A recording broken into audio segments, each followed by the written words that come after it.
வணக்கம் மக்களே, welcome back to IPL 2026 preview show by 12th man's view. அடுத்த match யாருக்கும்னு பாத்தீங்கன்னா Lucknow Super Giants versus Gujarat Titans in Ekana Stadium லக்னோவில் நடக்க போகுது. அந்த மேட்சுக்கான இனிஷியல் தாட்ஸ்ல இருந்து ஸ்டார்ட் பண்ணுவோம். சரவணா ஸ்டார்ட் பண்றா.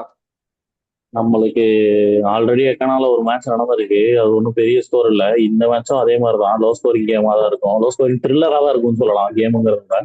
ஏன்னா ஜிடியும் நல்ல ஒரு த்ரில்லருக்கு அப்புறம் வராங்க. லக்னோ வந்து த்ரில்லர்ல சிதறிட்டு வந்து ஒரு நல்ல வின் லக்னோவுக்கு. ஸோ ரெண்டு ரெண்டு த்ரில்லரும் சேர்ந்து ஒரு த்ரில்லிங் மேட்சா இருக்க போதுன்னு எனக்கு தெரிஞ்சு நான் யோசிக்கிறேன். லக்னோ இது எக்கனால low scoring game, dew factor இருக்கும். எனக்கு தெரிஞ்சு நான் என்னோட நான் வந்து எல்எஸ்சி தான். டே கேம்டா, டியூ ஃபேக்டர் இருக்காது. அடுத்த லக்ஷன் சொல்றான். ஓகே, பவுண்டரிஸ் அதே மாதிரி தான் லோ ஸ்கோரிங் கேமாக தான் இருக்கும்னு நினைக்கிறேன். ஒரு 160 170 அந்த மாதிரி அடிச்சா கூட நல்ல டோட்டல் நினைக்கிறேன். ஏன்னா போன மேட்ச் ரெண்டு டீமுமே ஏர்லி விக்கெட்ஸ் விட்டுருந்தாங்க. சமீர் ரிஷி தான் நின்று எடுத்துட்டு போனாரு கேம. ஸோ இன்னிங்ஸை ஸ்டெபிலைஸ் பண்ணி கடைசி ஓவர் வரைக்கும் ஆடினா நல்லா இருக்கும்னு நினைக்கிறேன். எனக்கு தெரிஞ்சு ஜிடி பார்க்க போவேன் நான். ஓகே, என்னை பொறுத்த வரைக்கும் என்னன்னா, நீங்க சொல்ற மாதிரி ஒரு லோ ஸ்கோரிங் மேட்ச்லாம் நான் எக்ஸ்பெக்ட் பண்ணல. 160 170 பத்தாது. இந்த பேட்டிங் ஸ்டாண்டர்ட்ல எந்த பிச்சா இருந்தாலும் சரி 160 170 பத்தாது. அதுதான் என்னோட தாட்டு. லக்னோவில் போன டைம் அவங்க இனிஷியல் விக்கெட்ஸ் விட்டாங்களோ அப்படின்னு தோணுது. Lucknow super giants they would have not given the initial wicket, they would have scored 190 அப்படின்னு எனக்கு தோணுது. கண்டிப்பா வந்துட்டு எல்எஸ்ஜியோட பேட்டிங் லைனப்பும் நல்லா இருக்கு, ஜிடியோட பேட்டிங் லைனப்பும் நல்லா இருக்கு. I'm expecting something above 180 to 200 wicket தான் எனக்கு ஐம் எக்ஸ்பெக்டிங். ஸோ அப்படியே வந்துட்டு அடுத்த செக்மெண்ட்டுக்குள்ள மூவ் ஆன் பண்ணுவோம். Next segment, pitch and conditions.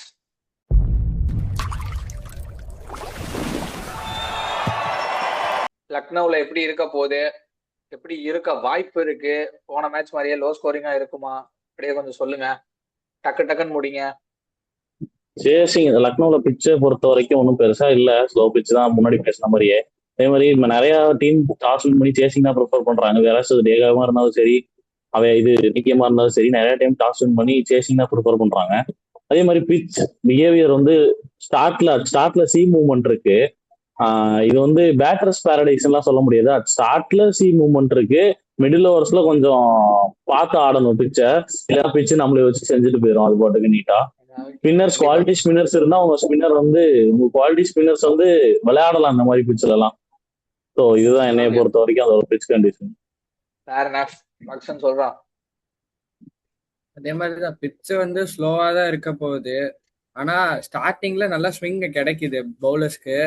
So மேலே கொஞ்சம் பார்த்து ஆடிட்டு பிச்சு ஸ்லோவாக தான் இருக்க போகுது. நான் 170 அந்த மாதிரி தான் நான் எக்ஸ்பெக்ட் பண்றேன். பிச்சு ஸ்லோவாக தான் இருக்கும்னு நினைக்கிறேன். ஸ்லோ பிச்னா என்ன தெரியுமா? நம்ம பழைய காலத்துல பாப்போம் தெரியுமா? 140 150 அடிச்சுட்டு கடைசி பால் வரைக்கும் த்ரில்லரா போகும் தெரியுமா? அதுதான் நீயே சொல்றீங்களா அந்த காலம்னு. இந்த காலத்துல ஸ்லோ பிச் 170 தான். இது ஸ்லோ பிச் கிடையாது, it's a balanced pitch. Batting பிச்சும் கிடையாது, பவுலிங் பிச்சும் கிடையாது, இட்ஸ் a balanced pitch. ஓ, நீ அப்படி வரியா? இது இஸ் நாட் ஸ்லோ. இதுதான் வந்து கரெக்டான கிரிக்கெட் விளையாடுற ஒரு பிச். என்ன கேட்டா மற்ற பிச் எல்லாமே பேட்டர்ஸ் பேரடைஸ். இதெல்லாம் வந்து இதுதான் ப்ராப்பரான கிரிக்கெட்டிங் விக்கெட் என்னை பொறுத்த வரைக்கும். பவுலர்ஸ்க்கும் சான்ஸ் இருக்கு, they can get in any time. அதே மாதிரி பேட்ஸ்மேன்ஸ்க்கு, செட்டிலான பேட்ஸ்மேன்ஸ்க்கு நிறைய வேல்யூ இருக்கு. போன மாதிரி சமீர் ரிஷி காமிச்சாரு, 10 பால்ல 0 ரன் இருந்தாரு. அவரு ஆன் சாங் வந்ததுக்கு அப்புறம் எப்படி அடிச்சாரு நம்ம எல்லாரும் பார்த்தோம். ஸோ செட்டில் ஆனதுக்கு அப்புறம் வந்துட்டு எவ்வளவு வேணாலும் அடிக்கலாம். அந்த லக்னோல வந்துட்டு அப்போ வந்து 220 வின்னிங் ரன்ஸ், 200 220 வின்னிங் ரன்ஸ். இப்ப 220 பத்த மாட்டேங்குது. அப்ப 170ங்கிறது கம்மியான டோட்டல் தான் இப்போ. ஓகே, புரியுது. பட் ஆனா இது வந்துட்டு ப்ராப்பரான விக்கெட் என்ன கேட்டா. நம்ம கேஎல் ராகுல் காமிச்சிருக்காரு லக்னோ சூப்பர் ஜெயின்ஸ்ல. கேஎல் ராகுல் இருக்கப்ப இன்னிங்ஸை ஸ்டெபிலைஸ் பண்ணி அப்படியே வந்துட்டு ஒரு செட்டில் ஆனா வந்துட்டு எப்படி வந்து கேம் எடுத்துட்டு போலாம் அப்படின்னு கேஎல் ராகுல் காமிச்சிருக்காரு லக்னோல. ஸோ அதே மாதிரி they will have to stabilize the innings, they will have to settle down and go for big shots. இதுதான் வந்து என்னை பொறுத்த வரைக்கும் பிச் கண்டிஷன்ஸ் இப்படிதான் இருக்க போகுதுன்னு தோணுது. I think it will be a 190 180 to 200 wicket தான் என்னை பொறுத்த வரைக்கும். பட் நீங்க சொன்ன மாதிரி I not bowl first in this wicket as it is a day game.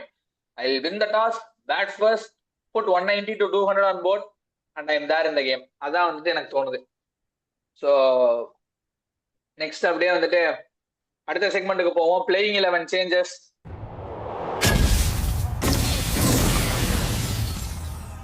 Any changes expected in the playing 11 for Lucknow Super Giants and GT?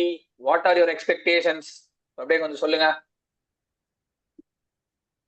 நான் வந்து ஒரே ஒரு சேஞ்ச் மட்டும் நான் வச்சிருக்கேன். ககிசோர் ரபாடாக்கு பதிலாக நான் வந்து ஜேசன் ஹோல்டர் எடுத்துட்டு வர முடியுமா பார்க்க போறேன்.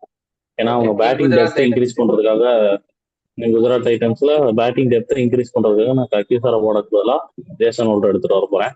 மேபி அதாவது அந்த விக்கெட்ல ஏதாவது டேர்ன் இருக்கிற மாதிரி இருந்தால் அசோக் சர்மாவுக்கு பதிலா சாய் கிஷோர் எடுத்துட்டு வரலாம். ஏன்னா அசோக் சர்மா கொஞ்சம் எக்ஸ்பென்சிவா தான் போறாரு வர போக.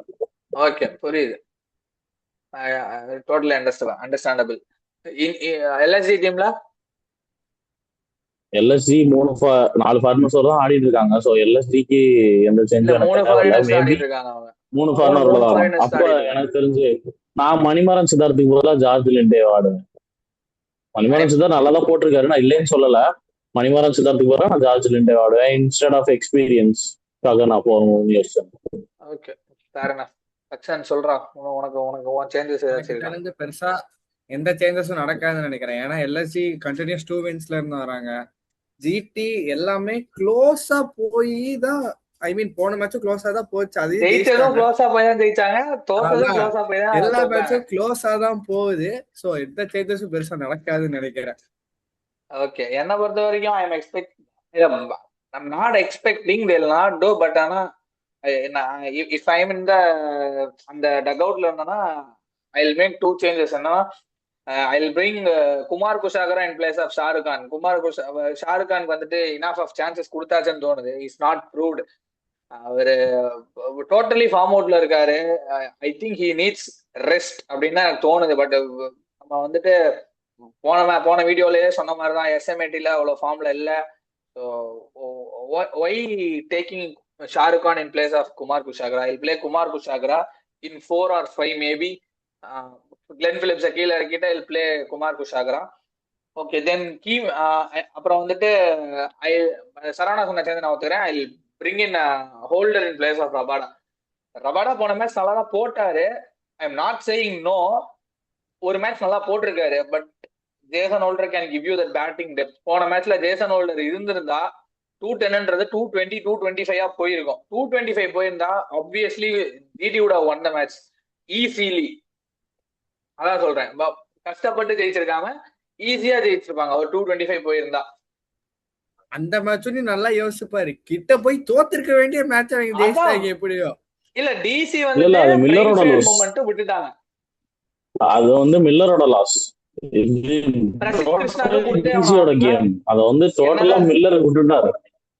என்னதான் இருந்தாலும் பிரசித் கிருஷ்ணா அந்த லாஸ்ட் பால் சூப்பரா போட்டாரு. ஒரு கிரெடிட்ஸ் கொடுக்கும். செம்ம ஸ்லோவர் பவுன்சர் போட்டாரு. ஓகே, அப்படியே மூவ் ஆன் பண்ணுவோம் நெக்ஸ்ட் செக்மெண்ட்டுக்கு. Key matchups. What are the matchups you are looking forward to? Any matchups இருக்கா? அவங்களுக்கு 2 பேருக்கு தெரியற மாதிரி தெரியல. நான் ஸ்டார்ட் பண்றேன் ஃபர்ஸ்ட். இந்த டைம் என்னன்னு தோணுதுன்னா, எனக்கு Shami is bowling very very good in the power play. So I think Shami versus Shubman Gill and Sai Sudharsan ஒரு நல்ல பேட்டிலா இருக்கும்னு தோணுது எனக்கு. ஷமி வந்துட்டு போன மேட்சே காமிச்சாரு, அதனால பவர் பிளேல என்ன பண்ண முடியும் அப்படின்ட்டு. So I think Shami versus Gill and Sai Sudharsan வந்து ஒரு நல்ல பேட்டிலா இருக்கும்னு தோணுது எனக்கு. உங்களுக்கு ஏதாச்சும் மேட்சஸ் இருக்கா? டக்குன்னு சொல்லுங்க அப்படியே. எனக்கு வந்து Prince Yadav versus top 3 of GT. Okay, next அப்படியே அடுத்த செக்மெண்ட்டுக்கு மூவ் பண்ணுவோம். Key players for the team. Who will be the key players for the team in this match? Gujarat டைட்டன்ஸ்க்கு யாரு, லக்னோ சூப்பர் ஜெயின்ஸ்க்கு யாரா இருக்க முடியும்? கொஞ்சம் அப்படியே சொல்லுங்க பாப்போம். எப்பயும் போல நான் வந்து என் குதிரையை பேக் பண்றேன் குஜராத் டைட்டன்ஸ்க்கு, ஜாஸ் த பாஸ். அதே மாதிரி எல்எஸ்டி பக்கம் போனோம்னா நான் வந்து அங்க வந்து இன்னொரு குதிரை இருக்கு, என்னோட குதிரை மிச்சல் மார்க்ஸ்னு, நான் அதை பேக் பண்றேன். ஸோ இவங்க 2 பேரை தான் நான் பேக் பண்ண போறேன். Okay done, fair enough. Lakshan அப்படியே நீ சொல்லு பாப்போம். எனக்கு தெரிஞ்ச ஜிடிக்கு இந்த வாட்டி ஏதாச்சும் ஸ்பின் நல்லா கிடைச்சதுன்னா ரஷீத் கான் நல்லா பண்ணுவாரோன்னு தோணுது. ஓகே, இல்ல போன ரஷீத் மேட்ச் கான் சூப்பரா பண்ணார் ரஷீத் கான். சூப்பரா போட்டிருந்தாரு ரஷீத் கான். ம். ஸோ ஜிடிக்கு ரஷீத் கான். எல்எஸ்சிக்கு பண்ட் நல்லா பண்ணுவாருன்னு தோணுது. ஸோ பண்ட். எனக்கு வந்து I'll go with for Gujarat Titans, I'll go with as usual Shubman Gill. Settle ஆயிட்டு அடிக்கிற பேட்ஸ்மேனுக்கு இங்க வேல்யூ இருக்கு. So I think Shubman Gill can do that very well. அப்புறம் சுப்மன் கில்னாலே பண்ண முடியும், சாய் சுதர்சனாலே பண்ண முடியும். பட் ஐ திங்க் சாய் இந்த சீசன்ல Sai Sudharsan has not found his form yet அப்படின்னு தான் தோணுது எனக்கு. So I go with Shubman Gill. In LSG I still go with Mohammed Shami. அவர் 2 மேட்ச் பயங்கரமா போட்டிருக்காரு. I still go with Mohammed Shami. அதனால பண்ண முடியும்னு தோணுது. அப்படியே வந்துட்டு ப்ரெடிக்ஷன்ஸ்குள்ள போவோம். ப்ரெடிக்ஷன்ஸ் யாரு ஜெயிப்பாங்கன்னு நினைக்கிறீங்க? LSG or GT? Both coming from a close victories. Mukul Choudhary the man பயங்கரமா விளையாண்டுட்டு வராரு. இன்னொரு பக்கம் ஒரு க்ளோஸான மேட்ச ஜெயிக்கிற மாதிரி இருந்து தோக்குற மாதிரி போய் மறுபடியும் ஜெயிச்சுட்டு வராங்க குஜராத் டைட்டன்ஸ். என்ன வந்துட்டு உங்க ப்ரெடிக்ஷன்ஸா இருக்க போகுது சொல்லுங்க. In favour of home condition நான் வந்து எல்எஸ்சி பக்கம் போறேன். 65 for LSG and 35 for GT. Okay, fair enough. Lakshan? 55 for GT, 45 for LSG. GT பக்கம் சாயிரம். Okay, I'll go with GT 57-43 for LSG. I'll go with GT. நானும் வந்து GT தான் ஜெயிக்கும்னு நினைக்கிறேன். they'll have a advantage எனக்கு தோணுது. But still, I think LSG's bowling lineup is rounded, well rounded. But இருந்தாலும் I feel GT will do like they'll bat out the match எனக்கு தோணுது. நல்லா பேட்டிங் ஆடிடுவாங்களோன்னு தோணுது போன மேட்ச் மாதிரி. So I hope GT wins this match. அவ்வளவுதானா? வேற ஏதாச்சும் சொல்றதுக்கு இருக்கா இந்த மேட்சை பத்தி? ராப் அப் பண்ணிக்கலாமா? ஃப்ரெண்ட்ஸ், உங்க தாட்ஸ் ஏதாச்சும் இருந்துச்சுன்னா கமெண்ட் செக்ஷன்ல விடுங்க. வீடியோ பிடிச்சிருந்தா லைக் பண்ணுங்க. கிரிக்கெட்டை பிடிச்ச உங்க ஃப்ரெண்டுக்கு ஷேர் பண்ணுங்க. சப்ஸ்கிரைப் பண்ணிட்டு பெல் பட்டனை கிளிக் பண்ண மறந்துடாதீங்க. அப்போதான் நாங்க போடுற வீடியோஸ் உடனுக்குடன் உங்களுக்கு வந்து கிடைக்கும். அடுத்த ஒரு ரிவ்யூ ஆர் ப்ரிவியூ வீடியோல உங்களை வந்து சந்திக்கிறோம். Until then, keep cheering and support cricket. Bye bye.